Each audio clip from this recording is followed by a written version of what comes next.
Good morning, everybody. Happy Wednesday. Great to see everybody stop by for the morning chat with your rural, right? So, what are we going to talk about today besides the absolute frigid temperatures? Because it is in the negatives this morning here. Uh, but we've all heard the kind of prepping golden rule, right? Which is two is one and one is none. Then we've heard the, cliche but true failure to prepare is preparing to fail sort of thing, right? Well, here's the thing. Let me add to that. Do you plan for failure? Because we all know that the best laid plans often go awry. When the bullets fly, plans kind of go out the window, right?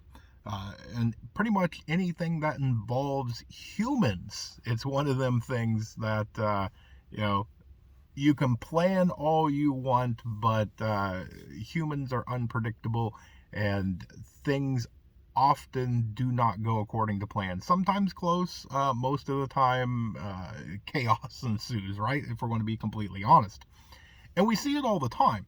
How many times do you go into a restaurant or a store or a gas station or anything and you look around and there's one person behind the counter, or there's one or two people in the entire building sometimes?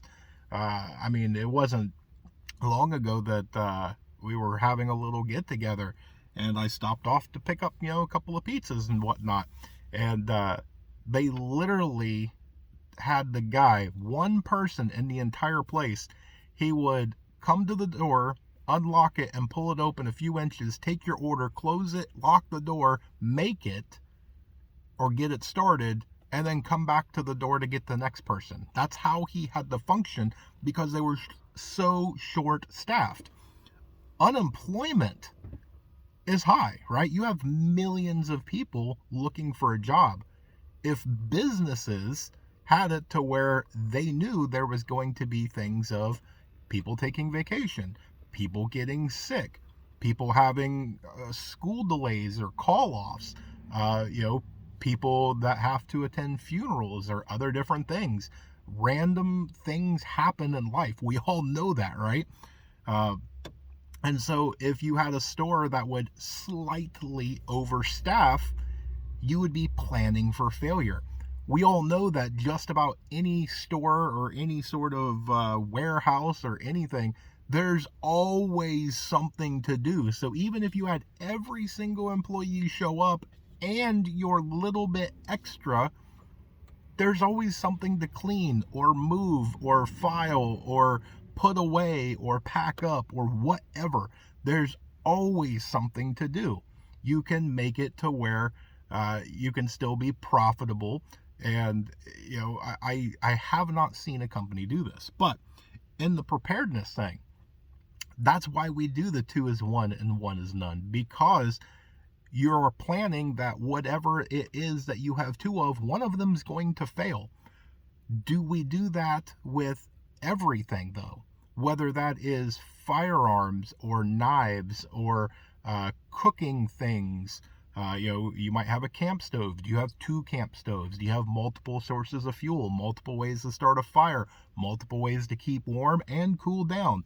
Do you have multiple different types of clothing, depending on the area you live in? Do you have multiple plans? Do you have multiple bug out locations? Do you have multiple bug out bags? What happens if, you have one bag? You spent a couple $100, on this bag. Top of the line, everything's great. And for the most part, it should work. Should's the key word. Anything man-made can and will go bad at some point in time. It's nothing against the business. Maybe they just got a bad batch of thread or whatever. Maybe the employee that was putting it together just wasn't their day. Okay, and then maybe they didn't put it together quite to the quality control standards that normally comes out of that place. And so your one single bug out bag that you are, you really proud of, you spent a lot of money, fails. We have to take into account that when we have plans, something's going to happen, I'm going to bug out. if something happens, where's my second choice? Where do I go from there?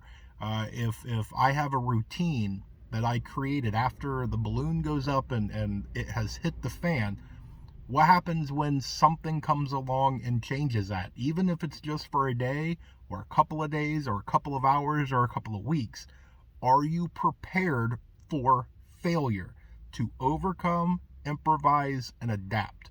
It's one of the things I want you to think about. So I hope you guys have an amazing day. Hope you have a blessed day. Stay warm and safe out there.